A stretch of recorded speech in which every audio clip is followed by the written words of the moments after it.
So guys, before we get started, don't forget we do have that amazing discount code thanks to Tier 0 Games going on right now. And all you have to do is put in ZW Games 5 to get 5% discount on your total order at tier0games.com. The links will be in the description below. What's up YouTube, Dara here from Z4 Games, bringing you an update to my True King 6 Samurai deck profile. And now obviously we do have the introduction of Battle Shogun of the 6 Samurai, which came out in Chaos Impact as of today. So go pick up your Chaos Impact Special Editions, and you can either get your Battle Shogun or the Scrap Wyvern as well.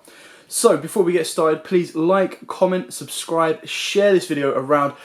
We will be bringing you a pure 6 Samurai profile from Michael, and that will be coming out hopefully tomorrow.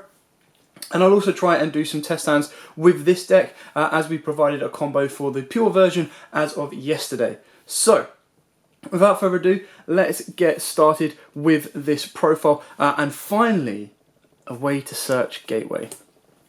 Well, there probably was a way to search it previously, just in a more direct fashion right now. So we get started with the main deck. Now, of course, we play triple Fuma. This is the most important 6 Samurai monster with the True King version, because what you want to be doing is you destroy it off of the effect of the Mariamne Wind True King, and then you get a special summon of a 6 Sam monster. So this basically allows you to maintain your normal summon, which is very, very important in this deck. We then play triple Kizan. This is just a free special summon if you control a 6 Sam monster, and obviously with Gateway being searchable, you're just going to be able to stack your tokens, constantly keep reviving him from grave or from deck, and just go from there.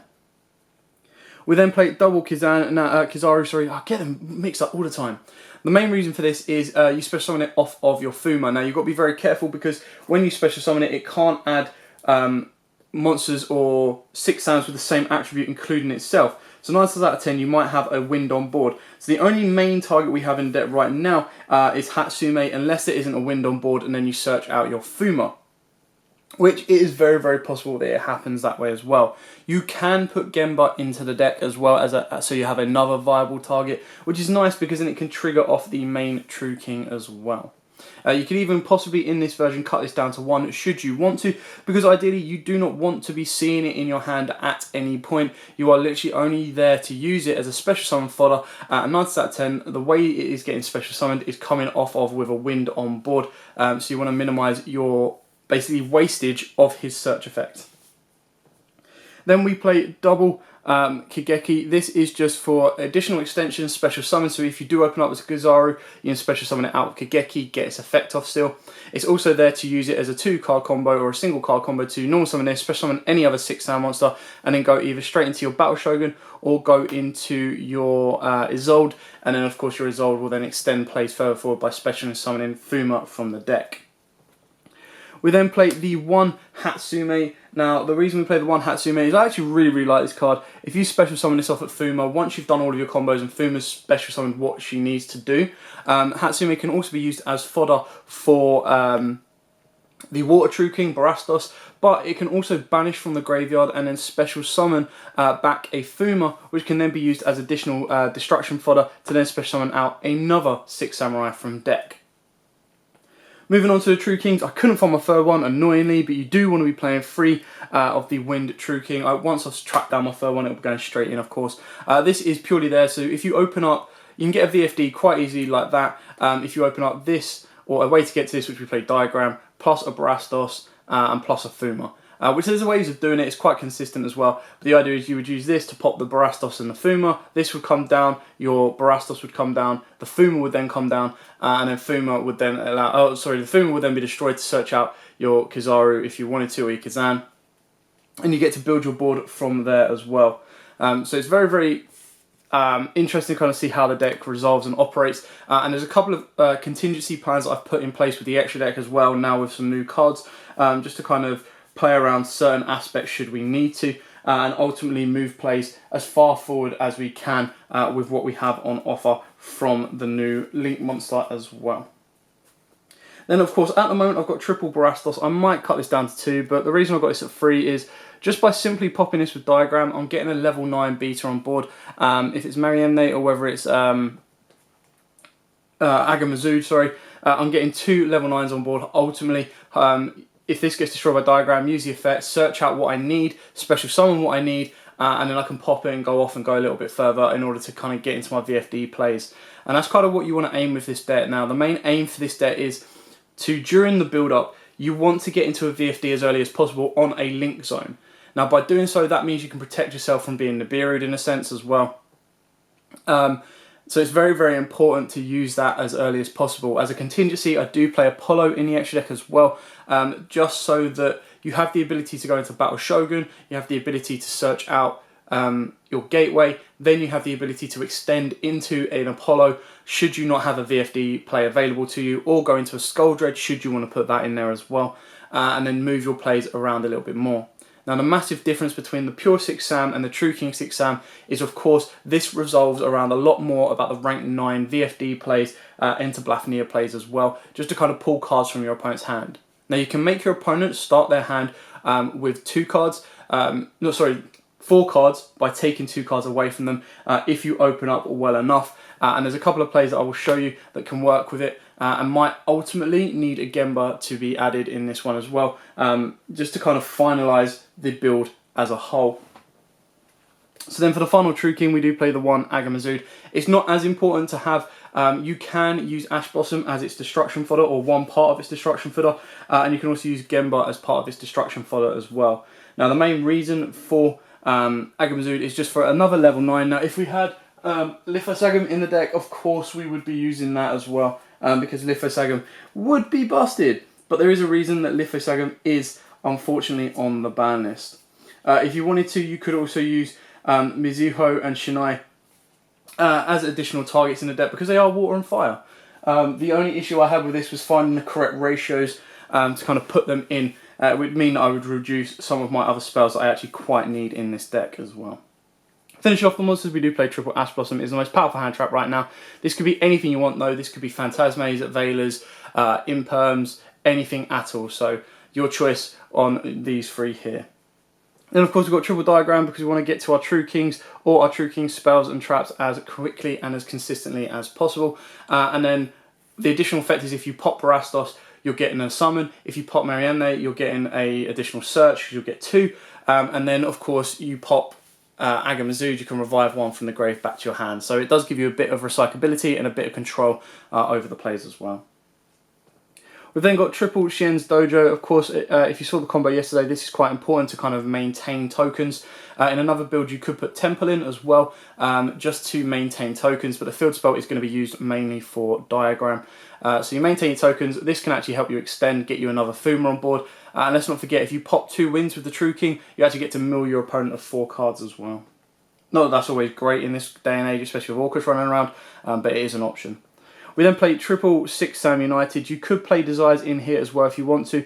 United is just an additional, once you've summoned 2 6 Sams, it gets 2 Bushido counters. You remove those counters and draw 2. So it's very, very good in that one to help you extend a little bit, especially if you haven't used your normal summon as well. Ideally, you want to be drawing into your True King plays, and you want to be special summoning out your 6 Sams from there on. Then, of course, we've got Triple Smoke Signal.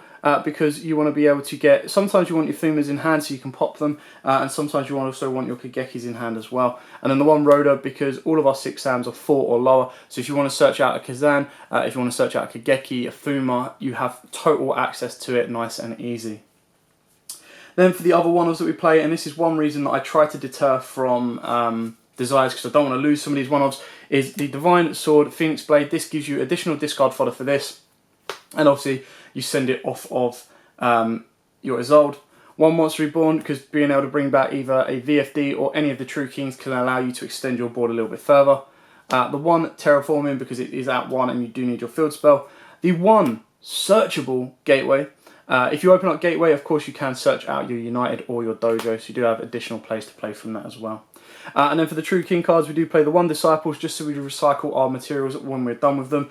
The 1 Return, again, just to recycle from the graveyard, bring them on board. If you've already got a level 9, or you have the ability to get a level 9 on board, bring back a level 9. You can constantly slow your opponent down a little bit that way until you get into the momentum of able to go, okay, I've got level 9, I'm going to make another level 9, I'm going to banish, or I'm going to make a VFD, and start beating through your board that way. And then of course the 1 Apocalypse, because damage calculation is your best friend with this card, being able to pop one of the True Kings as well.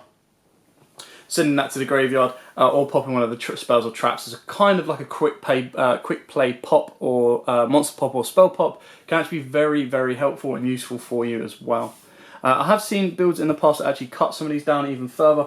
Again, it comes down to personal preference. I quite like it the way it is. There's a couple of little things I want to change. Like I definitely want to get my Gemba in there. I've just got to find the space for it. And the extra deck then dictates itself from then on as to what you really add. So, moving on to the extra deck, we'll go through the Synchros and then XYZs and then Link Monsters. So, for the Synchros, we play the 1 Shien and the 1 Trish. Now, Trish is a little bit harder to make in this build without Gemba, so again, I'm definitely going to consider putting him in. As another alternative to Trish, if you wanted to, you could put Shien Squire in there, which then means this could become a Naturia Beast, which again is very, very powerful in this day and age and in this current meta, because it will slow down the draw power of Orcust. It will also slow down any kind of Sky Striker engine that they may have. It's just a little bit more difficult to pull off, because you do need to get exactly, you need to leave your Fuma in deck, you need to get your Squire from deck with your Isolde, and then you need to be able to get Kazan, which isn't the end of the world or isn't too hard to do, but there's just a lot of pieces that need to be put into play in order to finish that off. But it is an option. Trish can still be made with 2 Kazans and a Fuma, but ultimately it could also be made with a Gemba, Kageki, and a Kazan as well, or Kazaru. So that's where Gemba comes in, because he is a tuner, which can be very, very helpful to get to Trish, and Trish is a level 9. So not only are you ripping one from your opponent's hand, you're then going to be able to use it as overlay fodder to go into your VFD. Then onto the XYZs, of course, we play double VFD and 1 Phantom Fortress Enter Blafnir. Now, with the VFDs, I did kind of think about putting it down to 1 so that I could fit in the Infinitrack Earth Slicer. But ultimately, I think having 2 VFD is more important with this deck specifically, because the idea is that you want to be ending your board on something like a VFD with an Apollo, with possibly a Shien or Nat Beast if you make that play as well. So you've got a Spell Negator, you've got an out-and-out Monster Negator, or like Card Negator, and then you've got the Apollo, which is additional Monster Negation as well. If you can't end on your Apollo, obviously what you want to then do is be able to end on an IP Masquerena, because then ultimately you'll make your VFD, you'll make your Shien. Once they've done their jobs, you can then link them off during your opponent's turn to go into one of your big link form monsters that is going to cause your opponent a lot of issues. Onto the link monsters, of course, we've got 2 Battle Shogun of the 6 Samurai. Now, once you've used its effect once, it does become a little bit less relevant, because the only other thing you're going to be searching from there is a Dojo, or of course a United. Now, ultimately, if it could add back from the graveyard as well, then it'd be even better to be used. But the reason you're playing a second one is because if you saw the combo the other day as well, you can put this to a zone it points to give you more tokens, and it actually helps you link climb a little bit easier as well with your Bushido counters. But it can be cut to 1 in this build, and if you do, that is where your space comes in for either the Infinitrack or, of course, your Naturia Beast, depending on which way you want to play it. We then, of course, play the 1 IP Masquerena. Nothing more needs to be said about this card. It's insanely good. Linking during your opponent's turn and then making it unable to be destroyed by card effect is very, very important and powerful. A lot of people are playing around this right now because they're able to use stuff like Mind Control and stuff like that to get past the card. But if you're putting this into either an Apollo, an Unchained Abomination, or a Mech Knight Crusader Avramax, you're going to be doing your opponent a lot of damage if it remains on the board. Then for our other link 2, of course, we've got the 1 Isolde, 2 Towers of the Noble Knights. Quite straightforward and simple on this one. Once you've used it once, you do not have any more equipped spells to be sending, so there's not a lot more you could do. Ultimately, what you can do is add any of your 6 Sam monsters from your deck to your hand. Obviously, you can't summon them, but it gives you a play for the next turn, which is why some people play like Shogun as Shien as well, and it is a fire attribute. Then for the other link monsters, we've got the 1 Nightmare Phoenix, the 1 Unicorn. Again, playing these during your opponent's turn can actually catch them off guard and be very, very useful. And then because you play a lot of level 9s, you can go into the BLS Soldier of Chaos very, very easily and can be very, very powerful. Again, another way that you could even go in it using IP Masquerena, but you will be using an additional fodder because it does require 3 monsters with different names. But if one of those is a level 9 that you've had left on the board because you couldn't make a VFD play, you can make a near indestructible BLS Soldier of Chaos. And then for the link 4s, you've got your 1 Mech Knight Crusader Avramax, the 1 Unchained Abomination and your 1 combosyu-gi-oh Bow of Goddess. Now, you can cut one of these down because I think 3 may be a little bit too much, and again, that opens up the door for stuff like your Naturia Beast as well. But the reason I've got with these is we've got an Avramax, which is just going to be an insane roadblock that your opponent will really struggle to move, especially if it's been made with IP Masquerena as well, and can cause them a lot of issues. You've got your Unchained Abomination, which again, if it's protected with the IP Masquerena play, being able to just go destroy something, pop something, destroy something, pop something, end phase, pop something, is very powerful right now. Especially if you're making this during your opponent's turn, they're then going to be a little bit cautious of setting cards. Because if they can't get rid of this, and it's sitting there on a 3k base, if they're setting cards in their end phase, you can just go, okay, Unchained effect in the end phase, pop. Or during the battle phase, if they try to destroy something else that isn't this, you're then going to be able to go, pop. So you've got a lot of control with the Unchained Abomination, but of the 3, this is probably one that could be dropped to something like a Boral Sword if you wish. And then of course Apollo, everyone knows what Apollo does. Even if you make this with only 3 counters, you've still got a very powerful and very useful card that's just going to go negate, negate, and negate. So it allows you to maintain control over the game and push your plays further forward until you can then rebuild your resources with the deck and then ultimately finish off your board. Now, just before we go, the one kind of main thing that sticks out with this deck right now is its resource management. So its resource management in the past, it used to get really hit with Max C, and you can see that there's no like Call by the Grave or anything like that in the deck as well. So that is something that is missing that I would ultimately like to add into the deck as well. But the one main thing with this deck is once it's vomited all its cards onto the board, if your gateway is not there and active, you can't regain your 6 Samurais from the graveyard. So that's one thing you have to be very cautious with and careful with on this deck. But regardless, it is still a very powerful version of the 6 Samurais. I personally like it, which is why I've built it. I understand it a lot more than the pure 6 Sam version. But not to say that the pure 6 Sam version is bad at all, because there is FTKs and there is loops for that deck as well. I just like the ability of True Kings, and I like to use Fuma to pretty much its full potential in a deck, because you want to be destroying it as easy as you possibly can and going from there. Anyway, for now, thanks for watching. Don't forget to like, comment, subscribe, share, and until next time guys, as always, happy dueling.